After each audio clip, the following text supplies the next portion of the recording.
नमस्कार। मेरी आत्मा आप सबकी आत्मा को नमस्कार कहती है और आप सबका मेरे संग जुड़ने का बहुत बहुत धन्यवाद।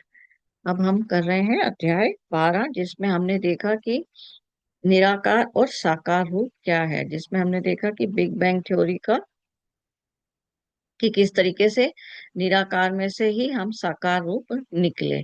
और अब उसी में ही क्या है कि अगर बिग बैंग थ्योरी, तो उसमें हमने सबसे पहले क्या कहा, बहुत हीट थी। बहुत हीट थी ना, हमने बोला।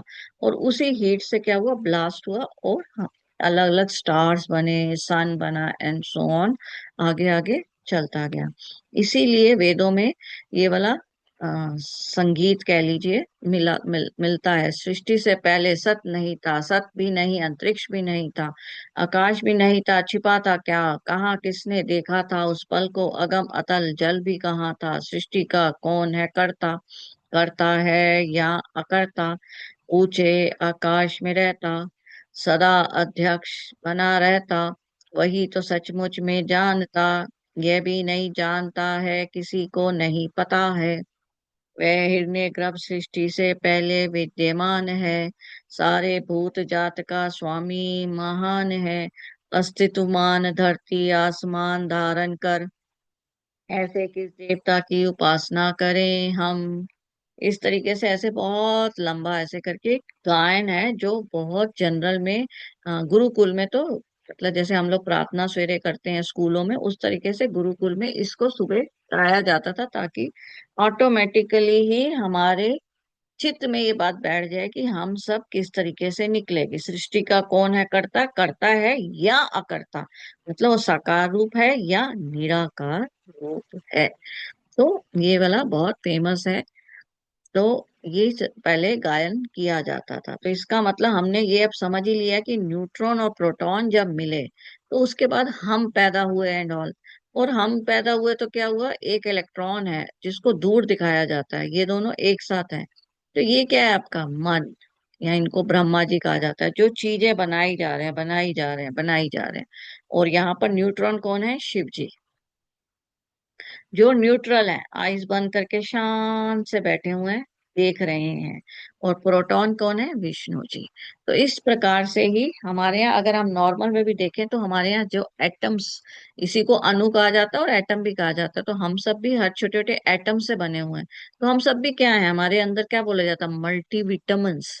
मल्टीविटामिन्स में क्या क्या होता है, बी कॉम्प्लेक्स होता है, जिंक होता है, फास्फोरस होता है, और यही एटम्स ही तो है। फॉस्फोरस, अगर आप नॉर्मल केमिस्ट्री वाले स्टूडेंट्स होंगे, तो वो नॉर्मल लैब में देखते हैं फॉस्फोरस एलिमेंट और ये सारे एलिमेंट्स एटम्स को, वहां पर हमारे लिक्विड फॉर्म में होते हैं। तो चाहे वहां यथा पिंडे तथा ब्रह्मांडे लॉजिक बन रहा है ना, कि बाहर भी वैसा है और अंदर भी वैसा है।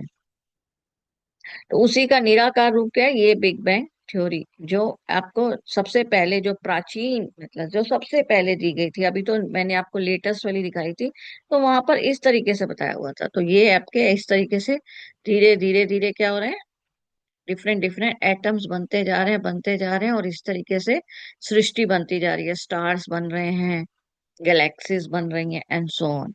और उसी का साकार रूप हमारा शिवलिंग। ठीक है। तो ये निराकार रूप, ये हमारा साकार रूप। तो ये जो है, ये आइंस्टाइन जी ने यही वाली थ्योरी, जो बिग बैंग है, कि ऐसे एक ब्लास्ट हुआ, फिर ऐसे छोटे छोटे छोटे ये दिख रहे हैं ना साइडों पे, ये सब घूमते घूमते घूमते अपने भी सरफेस में घूम रहे हैं और दूर होते जा रहे हैं। इस तरह करके क्या हो गया, हमारी 9 लेयर्स बन गई, जो हमारा सौर मंडल है, 9 ग्रह का। राइट। और वही हमारे इवन बॉडी में भी वही बोला जाता है कि हम लोग भी क्या है, 7 चक्रास, और हम जो बोलते हैं, तो वो सब चीजें वही हैं, कि वो हमारे ग्रहज भी हैं। तो ये भी पुरानी हमारी थ्योरी में इस तरीके से दिखाया हुआ कि ये यूनिवर्स है, जिसमें से ऐसे निकला, फिर गैलेक्सीज बनी, स्टार्स बने, प्लैनेट्स बने, ह्यूमन भी बन गया, सेल्स बन गए, एटम्स बन गए। तो ये सारे चित्रों से भी आप समझ पा रहे हैं कि यही सब चीजें दिखाई जा रही हैं। तो अब हम निर्गुण आराधना या अर्चना कैसे करें, यही अर्जुन का सवाल था ना। उन्होंने निर्गुण आराधना और सरगुण मतलब सगुण आराधना या अर्चना कैसे करें, उसको समझाया है ना। निर्गुण में सूरदास जी ने बहुत सुंदर एक पोयम बोली हुई है। निर्गुण कौन देश को बासी, कस्तूरी कुंडल बसे निर्गुण, बाहर के पट मूंद के और भीतर के पट खोल। निर्गुण कौन देश के बासी, मतलब निर्गुण कहाँ मिलेगा, सभी जगह ही है ना। तो निर्गुण तो सभी जगह ही मिलेगा, तो उसकी साधना के लिए कस्तूरी कुंडल। कस्तूरी क्या होती है, हिरण जी के अंदर एक कस्तूरी करके एक सुगंध है, जो हिरण जी को सुगंध आती रहती है, पर उनको यही नहीं पता है उनके अंदर होती है। और वो उस कस्तूरी को ढूंढने के लिए इधर उधर भागते रहते हैं उस सुगंध के लिए, ये सुगंध कहाँ कहाँ से आ रही है। तो वो जहां जहां भागते हैं वहीं पे वो कस्तूरी आएगी, की सुगंध आएगी, क्योंकि वो हिरण जी के अंदर है कस्तूरी। तो कस्तूरी कुंडल बसे निर्गुण, मतलब हमारे अंदर ही हमारी कस्तूरी है। तो अपनी आइज को बंद करेंगे और अपनी आत्मा का जब ध्यान करेंगे, मतलब हमारी आत्मा को उन्होंने कस्तूरी बोला है, तो वो हमारे अंदर ही विराजमान है। वो क्या है, निर्गुण साधना। तो जो उसको हम आजकल ध्यान कहते हैं ना, तो वही निर्गुण साधना है कि अपने निर्गुण मतलब हर जगह कण कण में भगवान विराजमान है, और अपनी आइज को बंद करके आप भीतर के अंदर को झांकना शुरू करेंगे।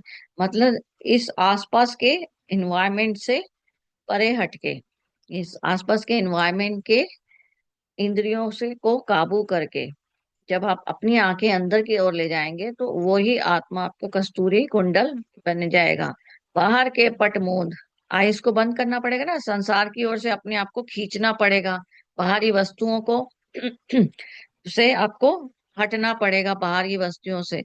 और निर्गुण किसी देश का नहीं रहता, वो क्या हो जाता है, बाहरी वस्तुओं से हटकर अपने अंदर के लिए हृदय के स्थल में झांकना होगा।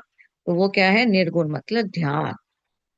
तो उसके स्टेप्स हैं, हमने यम नियम देखा था ना। तो सबसे पहला कहाँ से स्टार्ट होगा, वो प्रत्याहार से। जैसे ही प्रत्याहार मतलब संसार की वस्तुओं से आपका लगाव हटना शुरू हो जाएगा, तो आप मतलब अब आपकी निर्गुण आराधना शुरू हो गई है। जब आपको बाहर की वस्तुएं अट्रैक्ट नहीं करना शुरू हो जाएंगी, तो मतलब आपकी निर्गुण आराधना शुरू हो गई, आपका मन अपने वश में आ गया है। फिर उसके बाद आपको विवेक को जागृत करना होगा। जब आपको विवेक के जागृत से आपको क्या पता चल गया कि हर चीज नश्वर है, जब हर चीज नश्वर है तो उसका परित्याग कर सकती हूँ। उसके परित्याग सॉरी, उसके परित्याग का मुझे कोई दुख नहीं होगा। फिर सत्य पर ध्यान लगाना होगा, और भोगों को त्यागना होगा, तो ऑटोमेटिकली आप ब्रह्म ज्ञानी हो जाएंगे, और अपने आप मुंह से निकलेगा अहम ब्रह्मास्मि। तो ये है निर्गुण आराधना। ठीक है। और इसमें ये क्या है, थोड़ी कठिन होती है, क्योंकि इसमें तप करना पड़ता है आपको। तो हम तप ना करके हम चाहते हैं हमें सब कुछ मिल जाए, तो वह नहीं हो सकता, कृष्ण जी ये कह रहे हैं।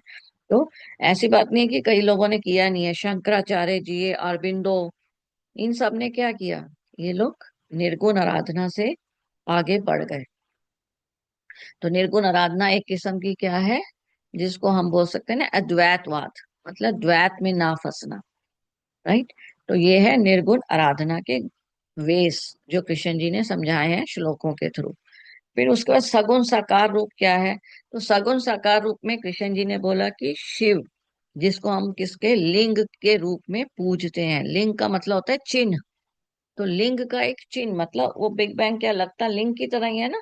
तो उसको अगर आप लिंग की तरह मान के, अब वो लिंग जो है वो उसमें क्या है, उसमें दिखाया गया था कि बहुत हीट है, हमने यही बोला ना सबसे पहले, बहुत हीट है। और हमारी बॉडी के अंदर भी क्या है, नाभि में अग्नि क्षेत्र बोला जाता है, तो हर जगह हीट है। और उसको हमें क्या देना है, जल। उसी के लिए समुद्र मंथन में सबसे पहले क्या कहा था, जहर निकला था। और वो जब जहर निकला था तो सब इधर उधर भाग गए थे। तो जो हमारी सिचुएशन के साथ बिल्कुल मैच खाता है, हम लोगों के साथ क्या आता है, हम प्रॉब्लम से भागते हैं। तो शिव जी ने क्या किया था, उस प्रॉब्लम को पी लिया, मतलब उन्होंने उस जहर को पी लिया, तो मतलब उस प्रॉब्लम को फेस करो। राइट। तो जब उस स्टोरी क्या बनी हुई है कि समुद्र मंथन में सबसे पहले विष निकला था, तो जब वो शिव जी ने पिया, वो जैसे ही उन्होंने पिया तो उनके अंदर बहुत हीट हो गई, और उस हीट से उनकी बॉडी में बहुत पसीना आने लग गया था। और उसी से दो नदियां निकली थी, एक नर्मदा नदी जिसको शिव कन्या भी कहा जाता है, वो पश्चिम की तरफ बह गई थी, और दूसरी नदी निकली थी सोनभद्र। जो उत्तर की तरफ बहने लग गई थी। तो ये दो पसीने से नदियां बहने लग गई थी, और जहां जहां उनका पसीने के ड्रॉप्स गिरे थे वहीं पे ज्योतिर्लिंग स्थापित हो गए थे। तो ये कथा में ऐसे आता है हमारे यहाँ। और उनके जब शरीर को ठंडा करने के लिए हमारे यहाँ पर क्या किया, सभी देवताओं ने अपने अपने पास जो जो साधन थे उनसे उनके ऊपर जल चढ़ाना शुरू कर दिया। और उसके बाद से लिंग उपासना मतलब सगुन उपासना शुरू हो गई कि जो जल चढ़ाएगा शिव जी के ऊपर, उनके मुसीबतों को, उनके जहर को, उनकी कड़वाहट को, राइट, उनकी मुसीबतों को शिव जी पी लेंगे और आपको मुक्त कर देंगे। तो उसमें मतलब साकार रूप में उन्होंने लिंग कहा। धीरे धीरे समय के साथ क्या हुआ, साकार रूप में बहुत सारी चीजें ऐड हो गई, जैसे राम जी की पूजा, कृष्ण जी की पूजा, और ऐसे ऐसे करते हुए और ऐड हो गई। तो पर सबसे पहले क्या थी, सिर्फ लिंग थी। इसीलिए अर्जुन लोग जो थे वो जहां जहां जाते थे लिंग स्थापित करते थे। तो अगर आप देखेंगे तो केदारनाथ में भी लिंग उन्होंने ही स्थापित किया, तो हर जगह अपना लिंग स्थापित करते थे। तो लिंग में हमेशा क्या होता है, लिंग अर्चना में जल चढ़ाया जाता है, जिसको अगर हम लें तो हमारे को इसलिए कहा जाता है जल ही जीवन है, मतलब पानी खूब पियो। और हमारे नाभि में क्या है, अग्नि का वास है। तो सगुन में भी इस तरीके से बताया गया है। तो शिव को निराकार माना गया है, निर्गुण, निराकार, निर्विकार, अजन्मा, अनंत। तो ये सब क्या है, लिंग का प्रतीक है, क्योंकि उसका कोई शेप नहीं है लिंग का। तो इस तरीके से हमको समझाया गया कि सगुन वे से करो या निर्गुण रूप से करिए, पर अल्टीमेटली हर कोई चाहता क्या है, हमेशा स्वर्ग चाहता है, इसीलिए सब कर रहा है ना। तो उसके लिए आपका वे आपके दो हैं, राइट, मन की शांति ही चाहते हैं ना हर कोई। तो मन की शांति के लिए दो वेज हैं। तो अल्टीमेटली क्या है, आपका मन को शांत करना। तो जिस रूप में यूजली क्या होता है, सगुन थोड़ा इजी पार्ट लगता है, क्योंकि उसमें हम क्या करते हैं, एक सामने हमारे पास कोई पिक्चर होती है, हम आई से देखना पसंद करते हैं ना। तो इस वजह से सगुन आराधना ज्यादा फेमस हो गई। तो यही इसलिए हमारे पास क्या था, यही रीढ़ की हड्डी है, जो हमने पीछे समझा भी था। तो हमारे अंदर यही रीढ़ की हड्डी है, जिसमें हम बोल देते हैं कि 33 कोटि देवी देवता है। और वही हमारे क्या है, जीभ में भी इस तरीके से है, जैसे दिल फेफड़े इधर है, कंठ है, पेट है। तो जीभ से आपको पता चल जाता है, जीभ में कई बार वाइट वाइट बहुत जमा हुआ होता है, तो इसका मतलब वो अंग का प्रॉब्लम शुरू हो गया है। तो जीभ को भी साफ करें, वो ऑटोमेटिकली वो भी साफ हो जाता है। इसलिए कहा जाता है शरीर का ध्यान रखें। तो इसी तरीके से इसके मतलब जो वहां पर ग्रह बने, वही शरीर, हमारे शरीर में भी वही ग्रह बने हैं। तो सूर्य क्या है, हमारी आत्मा और आंखों के रूप में है। चंद्र हमारे मन और जल के रूप में है, कैल्शियम का चंद्र से लिंक माना जाता है। मंगल ऊर्जा और रक्त के रूप में है। बुध ग्रह वाणी और बुद्धि के रूप में है हमारे अंदर। शुक्र त्वचा और जीवन के रूप में है। गुरु तांत्रिका, तंत्र और ज्ञान के रूप में है। तो मतलब जितना जितना ज्ञान बढ़ रहा है उतना आपका गुरु तत्व अच्छा हो रहा है। शनि नसों और बालों के रूप में होता है। फिर राहु भ्रम और आदतों के रूप में, केतु वैराग्य और हड्डियों के रूप में। तो मतलब हम इसी से ही समझ जाते हैं कि ओके, जो हमारे यहाँ ज्योतिष लोग बोलते हैं ना, आपका ये वाला ग्रह खराब है, तो उसी हिसाब से आपकी उसमें त्वचा की प्रॉब्लम होगी, तो मतलब शुक्र ग्रह खराब है। तो उसके उपाय बताए जाते हैं फिर उस हिसाब से वो लोग। तो यहीं पे देखिए, जैसे मस्तिष्क है, तो ब्रह्मांड भी ऐसे ही लगता है ना मस्तिष्क की तरह। फिर ब्रह्मांड में जो हेलिक्स निहारिका है वो हमारी आइस की तरह लग रही है ना।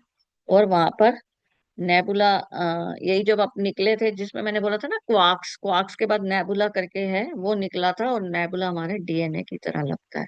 तो वही चीजें हमारे अंदर भी हैं। तो मतलब जो यथा पिंडे तथा ब्रह्मांडे, इसी हिसाब से कहा जाता है। तो शिव के मतलब तीन रूप हो गए, निराकार, आकार रूप और साकार रूप। ठीक है। तो कृष्ण जी ने बताया कि शिव जी के रूप को तीन रूपों में पूज रहे हो आप, निराकार रूप में या साकार रूप में या आकारी, आकारी रूप हो गया, जैसे जो आजकल हम शिव जी और उनकी फैमिली बना के हम जो मानते हैं, राइट। तो वो वाला हमारा रूप हो गया। तो इस प्रकार से हमने अभी तक सारे अध्यायों में 12 अध्याय तक कंप्लीट कर लिया है, जिसमें हमारे यही सब श्लोकों में उन्होंने बताया है। तो इसमें अध्याय 1 में हमने कहाँ से स्टार्ट किया था, अपनी ही मन मन की स्थिति से। अर्जुन विषाद योग क्या था, हमारी मन की स्थिति थी ना। हम प्रॉब्लम को फेस करने की बजाय दुखी होकर बैठ जाते हैं, वही अर्जुन ने किया। फिर उसके बाद अध्याय 2 में कृष्ण जी ने सांख्य योग ज्ञान देना शुरू किया। उसमें क्या उन्होंने बताया, फिलॉसफी ऑफ लाइफ, कि आत्मा जो है अजर अमर है, कर्म योग प्रधान है, कर्म ही यज्ञ है। तो उसमें उन्होंने फिलॉसफी समझाई। तो जो हमें फिलॉसफी हमें भी मालूम है, पर फिर भी हम लोग क्या है, वैसे ही परेशान रहते हैं ना, हमें नहीं एग्जैक्टली समझ में आता। उसी को ही डिटेल में थर्ड फोर्थ फिफ्थ चैप्टर में कृष्ण जी ने समझाया कि कर्म योग को कैसे करो, कि आपके कर्म बनते कैसे हैं, भाग्य कैसे बनता है। तो भाग्य में उन्होंने क्या बताया, कि भाग्य क्या है, प्री डिफाइंड है, जिसको आप लेकर आए हैं। अब वो प्री डिफाइंड को आपको कर्म के द्वारा क्या है, कर्म तो आपको करना ही है। अब कर्म के द्वारा आपको अपने कार्य करना है, भाग्य के भरोसे नहीं रहना है। उसको इस तरीके से समझ सकते हैं कि अगर आपके पास एक भाग्य है, वो एक किस्म का, आप वहां से एक प्लॉट का वो लेकर आते हैं नक्शा। तो जैसे किसी को 40 गज का प्लॉट मिलेगा, किसी को 50 गज का, किसी को 100 गज का प्लॉट मिलेगा, किसी को 1000 गज का भी प्लॉट मिल सकता है। तो मतलब वो आपके कर्मों के हिसाब से, आपने कैसे कर्म किया उस हिसाब से आपको एक प्लॉट मिल गया, कि अच्छा प्लॉट मिल गया, 1000 गज का बड़ा प्लॉट हो गया, है ना। तो इस तरीके से आपको प्लॉट मिल जाता है।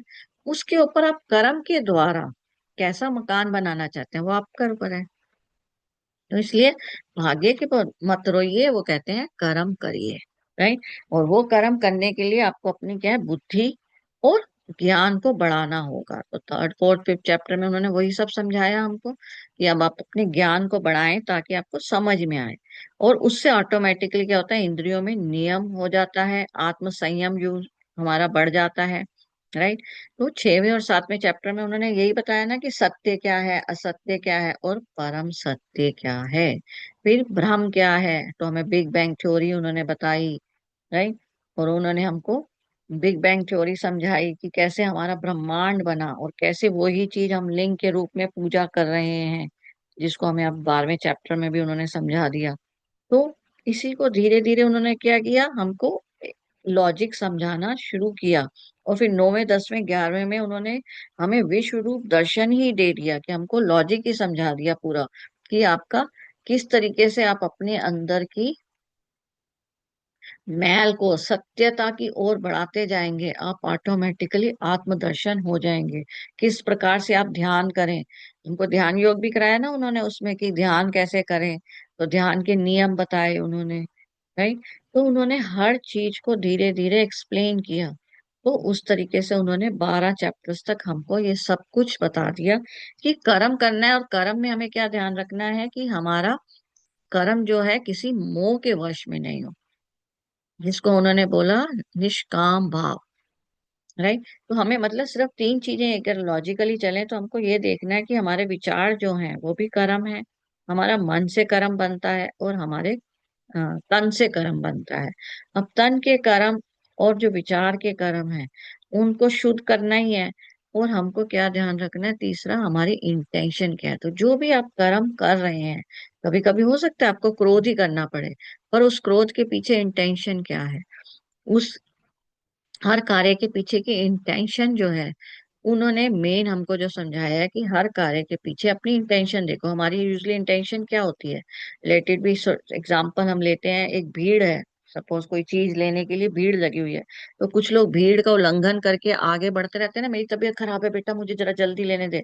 और वो फिर किसी तरह कोई दे भी देता है, ओके चलो आप ले लो पहले। फिर वो लेके वो बड़ा खुश होता है कि जैसे मैंने बहुत बड़ा कार्य करा। तो वो इंटेंशन क्या थी, रॉन्ग थी, तो वो आपको लौट कर वापस जरूर आएगी। राइट। तो हमको इंटेंशन पे मेन बताया गया। उसमें हमारा क्या था, स्वार्थ छुपा हुआ था ना, कि लाइन लगी हुई है, हमको लाइन में ना लग के हम लाइन का उल्लंघन कर रहे हैं।